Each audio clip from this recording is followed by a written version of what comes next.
Takže ten balet bude skôr, dúfajme, že to bude pastva pre oči, čo sa týka aj kostýmov, pretože Ľudka Várošová robila nádherné kostýmy a naozaj symbolizuje, čo tá žena všetko nám tu zanechala, ako ovplyvnila rozličné segmenty tej módy, pretože ja osobne som nevedel, že koľko toho ovplyvnila.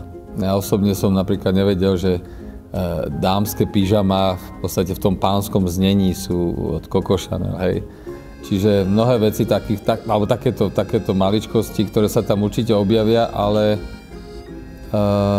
uvidíme z môjho pohľadu možno zo pár zásadných vecí, ktoré sú naozaj skutočne reálnymi v jej živote.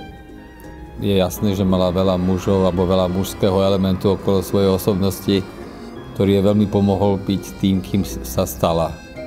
Ona bola veľmi independent žena, čiže veľmi samostatná, veľmi nechcela byť vlastnená nikým a ničím. Takže aj Arturové peniaze a on už bol veľkopodnikateľ, jej veľmi pomohli, ale splatila mu všetko do posledného centu. Nebolo to tak, že by nechcel mať ten pocit, že niekomu niečo nikdy dlží. Takže ten sa tam objaví, potom priateľka, ale celý ten koncept je vlastne okolo módnej prehliadky.